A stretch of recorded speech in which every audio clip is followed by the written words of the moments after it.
On 20th July 1944, deep beneath the Reich Chancellery in Berlin, Adolf Hitler sat at a long wooden table, his left hand trembling, his eyes fixed not on maps, but on faces that no longer hid their doubt.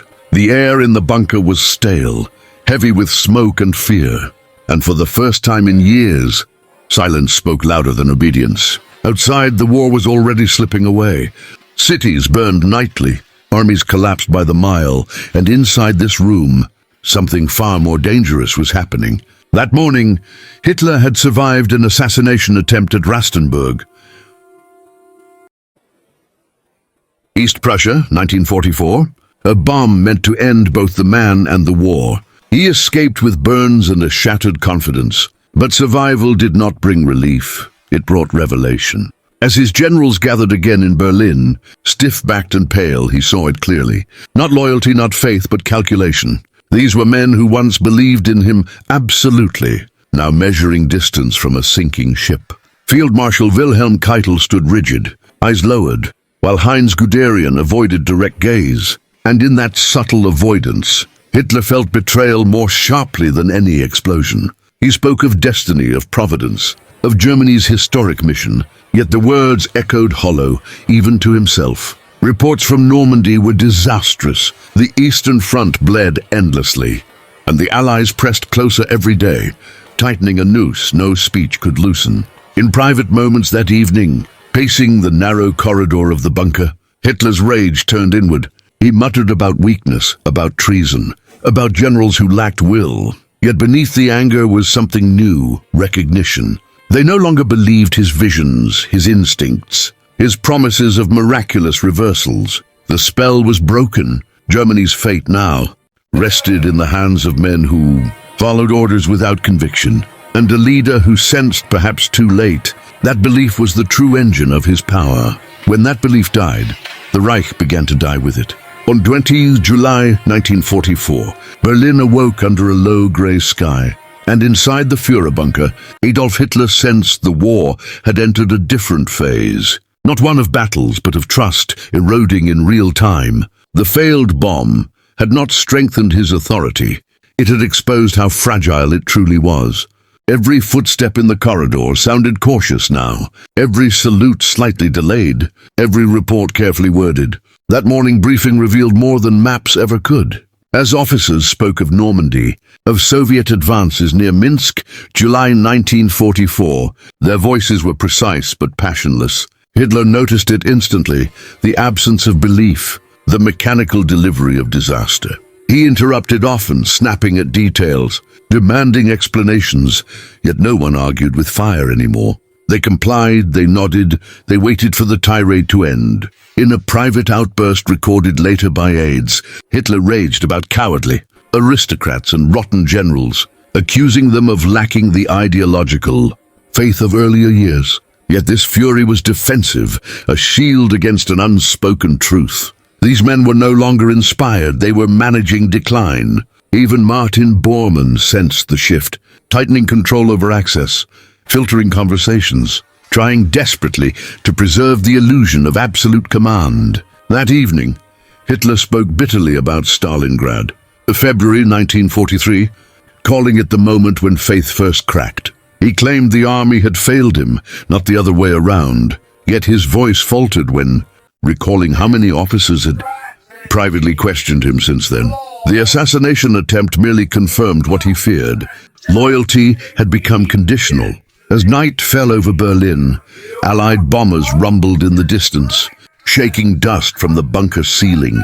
Hitler stared at the map of Germany, now scarred with enemy arrows, and whispered that history would vindicate him. But the room was empty and no one was listening. The Führer still issued orders, but belief, once absolute, was slipping away like territory already lost. On 22 July 1944, the Führerbunker felt tighter, darker, as if the concrete itself sensed what was coming.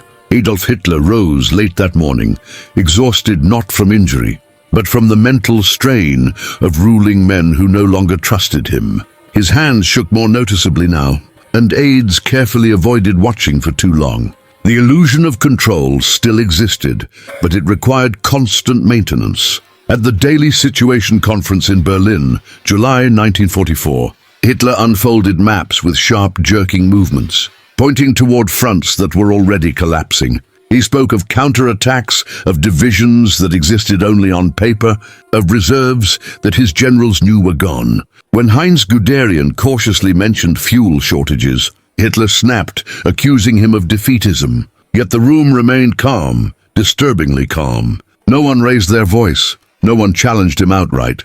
And that quiet obedience frightened him more than open defiance. Later that afternoon, Joseph Goebbels visited, attempting to reignite the Führer's confidence with talk of propaganda, victories and German resilience. Hitler listened, nodded, then abruptly cut him off, saying the people could still be convinced, but the generals could not. He admitted, almost accidentally, that his commanders now obeyed out of fear, not faith. The admission hung in the air, heavy and irreversible.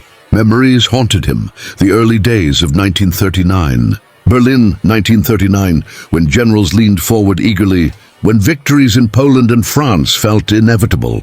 Back then, belief had been contagious. Now after Stalingrad, July 1943, and the failed bomb, belief had been replaced by survival instincts. His generals were thinking beyond him, beyond the Reich, beyond the war. That night, Hitler dictated orders demanding absolute loyalty, threatening executions for doubt or hesitation. Yet even as the words were written, he understood their weakness. Loyalty enforced was not loyalty earned. As Allied forces closed in from west and east, the Führer realized his greatest weapon was gone. The man who once bent armies to his will now commanded only obedience without conviction, and that, in war, was never enough. On 23 July 1944, rain fell steadily over Berlin, July 1944, drumming against the surface streets while far below. The Führerbunker remained unnaturally quiet. Adolf Hitler spent the morning isolated, reviewing reports alone, rereading them as if repetition might change their meaning. The numbers were brutal: divisions destroyed in the east, ground lost in Normandy, air superiority gone entirely, and behind every statistic he sensed judgment. When the generals assembled again, their posture had changed almost imperceptibly. They stood straighter, spoke shorter, and avoided speculation. Hitler noticed how questions were now met with carefully neutral answers, neither hopeful nor despairing. This was not leadership, it was containment. They were managing him as much as the war. At Wolfschanze, East Prussia, 1944, security tightened to an obsessive degree. Yet paranoia offered no comfort. Hitler ranted about conspirators hiding in plain sight, about officers who saluted while plotting surrender. He spoke of honor and betrayal, his voice rising then breaking, as he demanded to know who still believed in final victory. No one answered. The silence confirmed everything. Privately, he told Martin Bormann that Germany's officer class had failed the National Socialist vision, that they thought like civilians, not warriors. Yet even Bormann sensed the irony. These generals were not cowards, they were realists. They had seen the Red Army after Operation Bagration, June 1944, unstoppable, consuming entire army groups. They had seen Allied logistics overwhelm German resistance in the West. Faith could not stop tanks. That evening, Hitler stared at a portrait of Frederick the Great, whispering that history favored those who endured. But Frederick had generals who believed in him, and Hitler knew he no longer did. Orders continued to flow from the bunker, rigid and absolute. Yet each one felt heavier, slower, resisted by doubt at every level. The Führer was still alive, still issuing commands, but something essential had died. Authority without belief turned brittle, and as Germany's enemies advanced, Adolf Hitler realized he was ruling a nation already preparing, silently for a world without him. On 24 July 1944, the bunker clocks ticked loudly, marking time that Adolf Hitler felt slipping beyond his control. His mornings now began with bitterness rather than certainty, and the faces around him reflected that change. Where once there had been arguments fueled by confidence, there was now agreement born of exhaustion. The war continued, but belief did not. That afternoon, reports arrived from Normandy. July 1944, confirming what everyone already feared. Allied forces had broken through German lines, pushing towards Saint-Lô, France, 1944, and Hitler's insistence on holding every inch of ground had turned retreat into catastrophe. His generals presented the facts carefully, almost gently as if speaking to a fragile man. Hitler noticed, and it enraged him. He exploded, accusing them of sabotaging victory, of deliberately misinterpreting his orders. Yet beneath the shouting there was no persuasion, only volume. When the room fell silent again, no one defended themselves. They had learned resistance was pointless. Obedience was safer. Later, in a rare moment of reflection, Hitler spoke to his secretary about 1918. Germany, 1918, claiming betrayal had ended the First World War, not defeat. He insisted history was repeating itself. But even as he spoke, his voice lacked conviction. He was trying to convince himself as much as anyone else. The generals knew this war was being lost on the battlefield, not in the back rooms. That night, air raid sirens echoed through Berlin.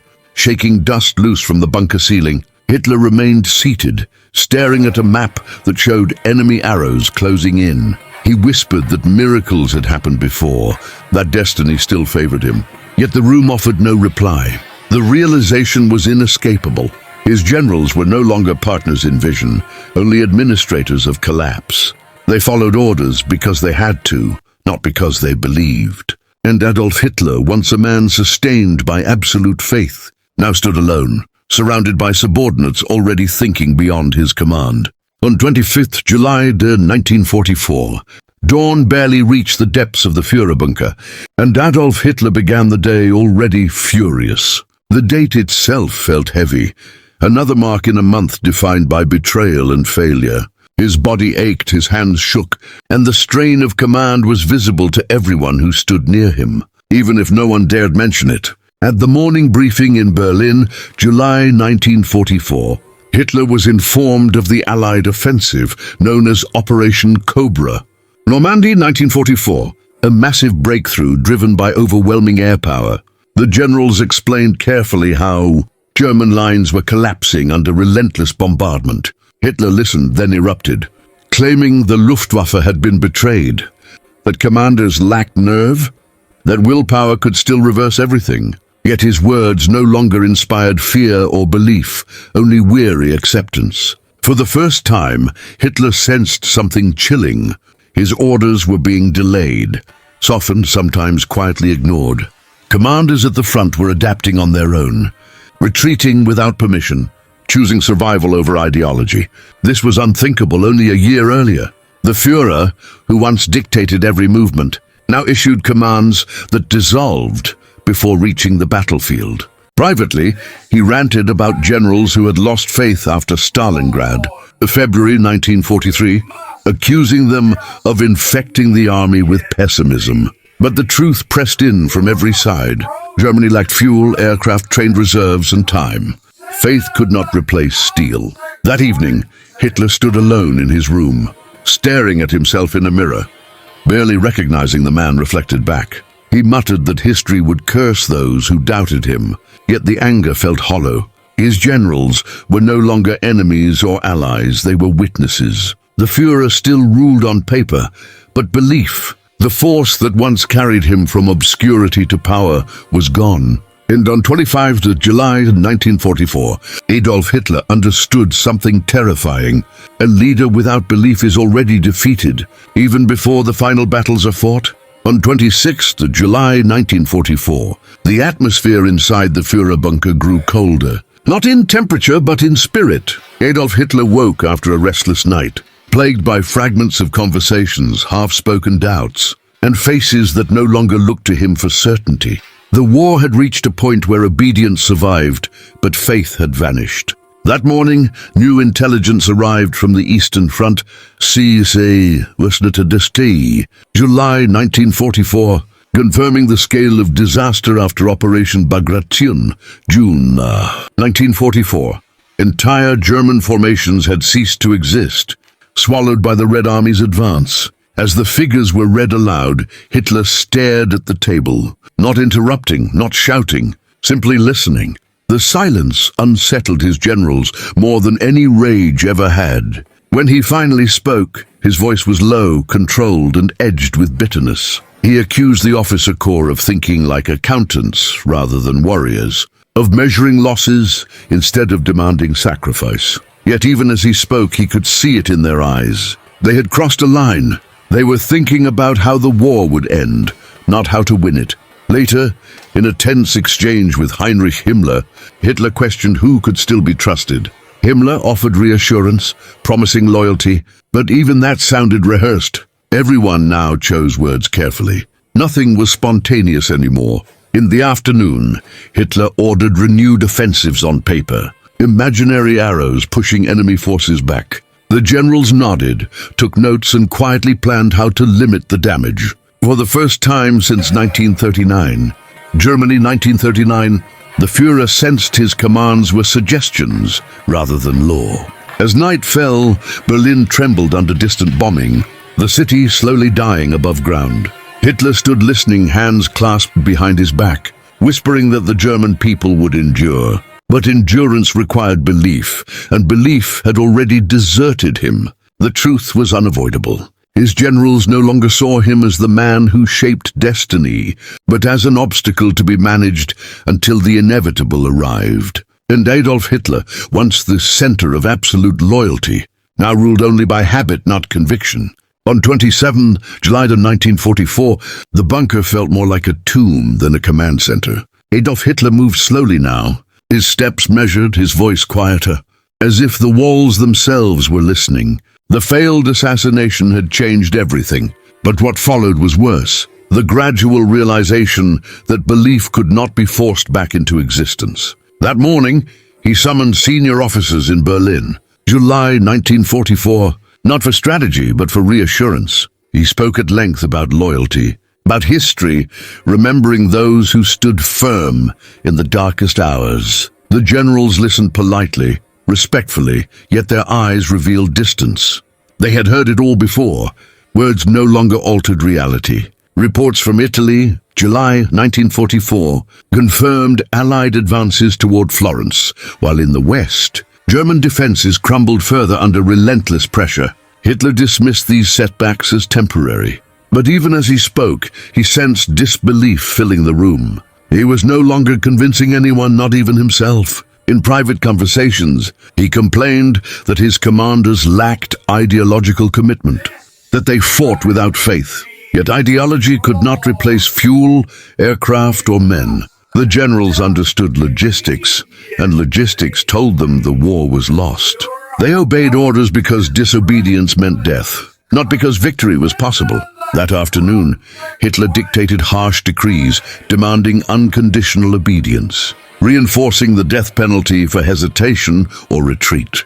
The words were severe, absolute, but they carried a hollow weight. Fear could enforce silence, but it could not revive belief. As evening descended on Berlin, July 1944, Hitler stood alone, listening to distant explosions echo through the city. He whispered that destiny would intervene, that Germany would rise again through sacrifice. But destiny had already chosen another path. The Führer had become isolated within his own command, surrounded by men who followed him only because they had no choice. Belief was gone. Trust was broken, and with it, the last foundation of his power had collapsed. On 28 July 1944, the Führerbunker was unusually quiet. The kind of silence that comes when decisions are no longer debated, only endured. Adolf Hitler sat through the morning briefing with little interruption, his gaze unfocused, as if already removed from the moment. The war maps still covered the walls, but they now felt ceremonial, symbols of authority rather than tools of command. Reports from Normandy, July 1944, confirmed a grim reality. German units were retreating faster than orders could be issued, commanders acting independently, prioritizing preservation over obedience. Hitler understood exactly what this meant. His generals were no longer awaiting his vision. They were calculating how to survive the aftermath. He spoke bitterly of honor, of duty, of soldiers who had sworn oaths. Yet even as he invoked those words, he sensed their power had faded.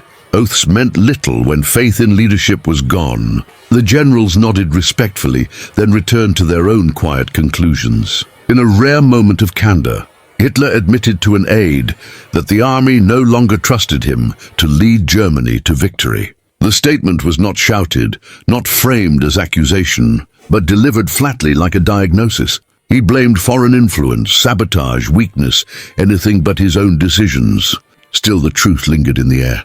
That afternoon, he ordered preparations for new defensive lines deep within Germany itself. The implication was unmistakable. The war would soon be fought on German soil, something he had once sworn would never happen. His generals accepted the orders without comment, already understanding that these lines would not hold. As night settled over Berlin, July 1944, Hitler remained alone, listening to the bunker's ventilation hum. He stared at nothing, thinking of destiny, of legacy, of how belief had once carried him forward. Now belief had abandoned him, and without it, power felt meaningless. The realization was complete. His generals no longer believed in him, and he no longer believed in victory. What remained was only the final act. On 29th July 1944, the final understanding settled over Adolf. Hitler like a weight he could no longer shake. The Führerbunker buried deep beneath Berlin, July 1944, no longer felt like a headquarters of power, but a refuge from reality. The maps were unchanged, the reports familiar, yet something fundamental had ended. That morning, Hitler spoke less than usual, listening as his generals outlined defensive measures that assumed continued retreat. No one mentioned victory. No one pretended anymore. He noticed how decisions were framed cautiously, designed to limit disaster rather than reverse it. The transformation was complete. These men were no longer fighting for him, only for Germany's survival beyond him. Privately, Hitler reflected on the early years. 1933, Berlin, 1933, when belief had carried him from obscurity to dominance. Faith had been his greatest weapon, more powerful than tanks or divisions. Now that weapon was gone. His generals followed orders out of habit, fear, and necessity, not conviction. He spoke bitterly of history, insisting it would understand him, that future generations would see betrayal where others saw failure. Yet even he sensed how fragile that hope was. History, unlike generals, could not be commanded. As Allied armies closed in and Germany's collapse became inevitable, Hitler withdrew further into isolation. He trusted no one completely, questioned every report, and clung to the idea of destiny long after destiny had moved on. The man who once inspired absolute loyalty now ruled over doubt. By the end of 29th July 1944, Adolf Hitler understood what the bomb on 20th July 1944 had truly destroyed. It was not his life, but belief itself. And without belief, the Reich was already finished. The war would continue for months. The suffering would deepen, but the outcome was decided in that moment of realization. A leader without belief is already defeated. And on that summer day in 1944, Germany, 1944, Adolf Hitler finally knew it.